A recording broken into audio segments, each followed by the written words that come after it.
நான் கத்தாரிலிருந்து உங்கள் தமிழன், தமிழ்நாட்டை சேர்ந்தவன். இப்போ நான் கொஞ்சம் நியூஸ் எல்லாம் கொஞ்சம் பார்த்துட்டு இருந்தேன். இந்த யூடியூப்பில் கொஞ்சம் அந்த சில பல யூடியூப் சேனலில் அந்த மாதிரிலாம் ஒரு நியூஸ் பார்த்துட்டு இருந்தேன். அதாவது இந்த இப்போ ஆட்சியில் இருக்கிறவங்க தான் அந்த சரக்கு விற்றாங்கன்றது சொல்லக்கூடாது. 10 ரூபா எக்ஸ்ட்ரா. அதுக்கு முன்னாடி எடப்பாடி இருக்க சொல்லி அந்த 10 ரூபா விற்றுருக்காங்க. 2016, 15, 14, 17, 18, 19 எல்லாம் எடப்பாடி ஆட்சியில் இருக்க சொல்லியும் விற்றுருக்காங்க சரக்குக்கு. அப்போ அதை பெருசாக யாரும் பேசலை தான். அது எவ்வளோ நாள் தான் மக்கள் பொறுத்துட்டு இருப்பாங்க, அதனால் பேசலை. ஆனால் இந்த சவுக்கு சங்கர்னு சொல்லிட்டு ஒரு அந்த யூடியூப் சேனலுக்கு இதுக்கெலாம் வந்து நிறைய பேட்டி கொடுப்பார். திமுகவை பற்றி ரொம்ப விமர்சனம்லாம் பண்ணுவார். அது அப்பாற்பட்ட விஷயம். அவர் விமர்சனம் பண்ணுறாரு, அது ரைட்டு, நியாயமாக விமர்சனம் பண்ணணும். ஏன்னா வந்து சவுக்கு சங்கர் வந்து அப்போ எடப்பாடி ஆட்சியில் எங்கே போயிருந்தார்? அப்போ எடப்பாடி ஆட்சியில் எல்லாமே சரியாக இருந்தது. அப்பயும் அந்த எடப்பாடி வந்து ஆட்சி பண்ணது சரியில்லை. அந்த துப்பாக்கி சூடு எவ்வளோ பிரச்சனைகள்லாம் இருக்குது. அப்பயே அந்த சரி இல்லைன்ற ஒரு பட்சத்தில் தான் சரி மாற்று போட்டால் மாற்று இவங்க வந்து ஃபஸ்ட் டைம் இவர் சான்ஸ் கேட்குறாரு கலைஞருக்கு அப்புறம். சரி நல்லா பண்ணுவார்னு இவருக்கும் போட்டோம். அது மக்களுக்கு தெரியும் அவர் நல்லா பண்ணுறாரா பண்ணலன்னு மக்களுக்கும் தெரியும், எனக்கும் தெரியும். அதேமாரி தான் எடப்பாடியும் ஒன்றும் சொல்லிடக்கூடாது, குறை சொல்லிடக்கூடாது. எடப்பாடி மட்டும் என்ன பண்ணிட்டார் வந்து அது ஆட்சி அம்மாவுக்காக போட்டது ஓரளவுக்கு. நான் வந்தால் அடுத்த இதுவில் எலெக்ஷனில் நான் ஒயின் ஷாப்பை சுத்தமாக இது பண்ணிவிடுவேன், படிப்படியாக மூடிடுவேன்னு சொல்லிச்சு. அந்த அம்மா இறந்து போயிடுச்சு. அதுக்கப்புறம் எடப்பாடி வந்து அதை செஞ்சாரா? அந்த 10 ரூபா அந்த ஆளும் வாங்கிட்டு தான் இருந்தார். அவர் ஆட்சிலையும் வாங்கிட்டு தான் இருந்தாங்க, எடப்பாடியாரும் வாங்கிட்டு தான் இருந்தார். இப்போ இந்த சவுக்கு சங்கர் பேசுகிறாரு பார்த்தியா? சவுக்கு சங்கர் என்ன பேசுகிறாருனாக்கா, எடப்பாடி இல்லைன்னா ஓபிஎஸை பற்றி அப்போ இந்த டாஸ்மார்க்கில் வந்து எல்லாம் நியாயமாக பேசுகிறாங்கன்னு சொல்லிட்டு அது பேசினா நமக்கு ஒன்றும் வருமானம் வராது சொல்லிட்டு இப்போ எடப்பாடி டு ஓபிஎஸ் லைனுக்கு போயிட்டார்.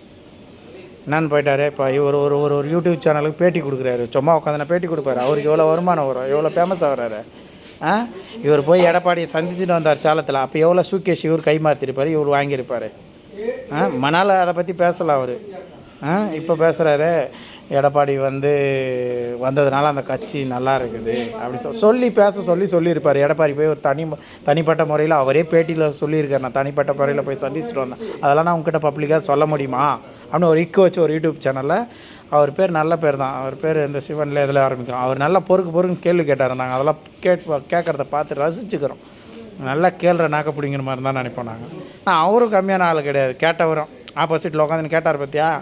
அவரும் காசை வாங்கியிருந்தா அந்த பீர்லாம் வாங்கி சாப்பிட்டுன்னு இந்த ஹோட்டலில் போய்ட்டு அவங்களும் எல்லோரும் நார்னாங்க. எல்லோரும் சுயநலவாதி தான் இந்த உலகத்தில்.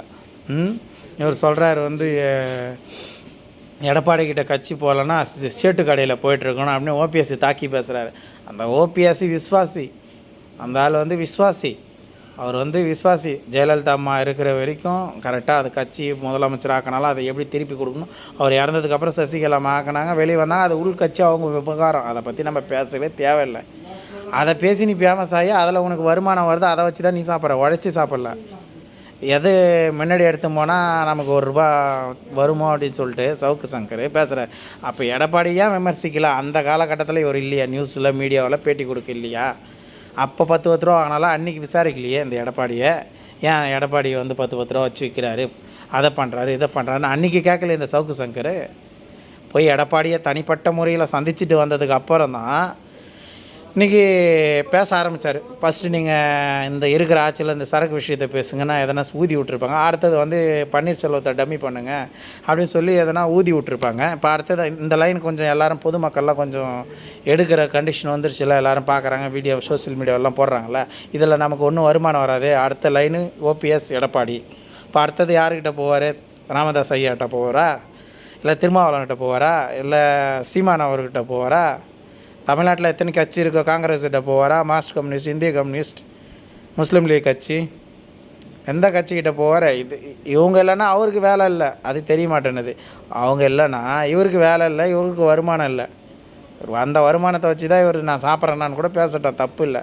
நாங்கள் உழைச்சி அன்னன்னைக்கு சாப்பிட்றோம். இவர் உட்காந்து நாடு ஸ்டைலாக தெம்பா. நான் போய் எடப்பாடி அவர்களை சந்திச்சுட்டு வந்தேன். அது தனிப்பட்ட அதெல்லாம் நான் பப்ளிக்கில் சொல்ல முடியாதுன்னு சொல்லி ஒரு வச்சு நீங்கள் யூடியூப்பில் சர்ச் பண்ணி பாருங்கள்.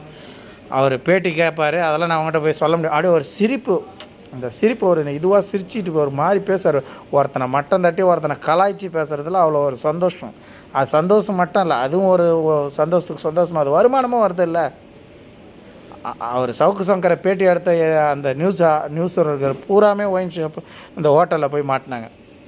நம்ம நாருது யார் உண்மையான யார் நல்லவன் யார் கெட்டவன் நம்ம யோசனைலாம் பண்ணி பார்க்க முடியாது. ஐயோ, இதெல்லாம் நாம் எங்கள் தலையெழுத்து தமிழ்நாட்டிலேருந்துன்னு இதெல்லாம் நாங்கள் பார்க்கணும், இதெல்லாம் கேட்கணுன்னு. இதுக்கும் ஒரு விடிவு காலம் வரும். நாங்கள் பண்ணுற மக்கள் என்ன தப்பு தெரியுமா?